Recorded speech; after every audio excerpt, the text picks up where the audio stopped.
himself with stunt social experiment videos that routinely go viral. Maybe you've seen him visit all 171 Starbucks franchises in New York City in a single day. Maybe you've seen him being physically carried by random New Yorkers across the length of Manhattan. Or maybe you haven't seen him at all. In which case, let me make the introduction. Please welcome Mark Malkoff. You know, Mark, it's kind of hard to explain to people what you do. Yes. You know, so, I mean, let's say you're at a cocktail party. Okay. Do people have cocktail parties anymore? No. Do you people have cocktail parties? I've never been to a cocktail party in my life. No. You don't get out much. No, I don't get invited to many things. Are people drinking cocktails? I haven't been able to get together. No. Let's pretend cocktail parties still exist. Okay. You're at a cocktail party. What do you tell people you do? I tell people I'm work in entertainment. I don't know. Yeah. And then they slowly have to ask me more questions, like a game show, until they finally get to what I do. Right. Because I don't want to be like I'm a stunt comedian, because it's like, what is that? And then they think I'm lying. I've been called the poor man's David Blaine on television.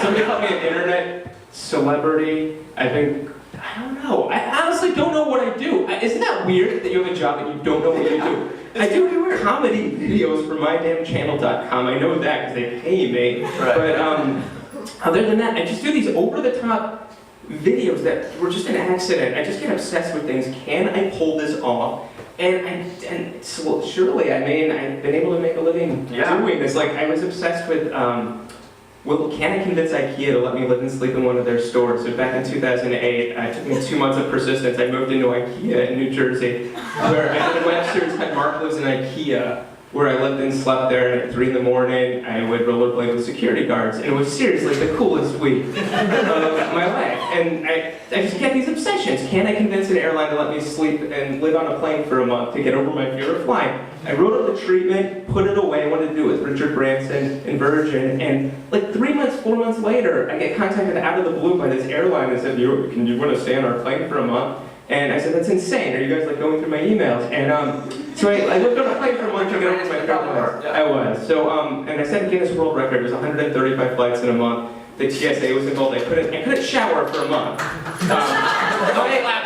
My extremely tall wife, Christine, had to fly with me on the weekends to see me. And I mean, I got paid for it, so it's not like crazy man is doing this. So, yeah. So you flew 135 flights? Where were you going? It didn't matter. I couldn't get off the plane. I went all over the country. They put my face on an airplane. It was not my ideas. And my people, I know. People in America would text me and email me, Mark, your face is on a plane. I'm like, it wasn't my idea. My mom, who's the most like casual person, like, yeah, I'm in Atlanta, your face is on a plane. I said, yeah, and? She's like, nothing, that's it, bye. I don't know. Is this one of those airlines that folded? They merged with Southwest AirTran. There you go. So I do these videos, and my damn channel, we've had so much fun. I do these, so the polite people say social experiments, missions, but the people that are at parties that are intoxicated call them stunts, and the people that know me well just call them stunts, and they're stunts. Let's just face it, right? They're stunts. Sounds like stunts to me. I'm still trying to figure out how you make a living. Oh, well, I work with brands. I work with Ford Motor Company. I did a video a series where I went around the country trying to convince mayors to present me their key to the city just by asking. So within 30 days, how many did I get?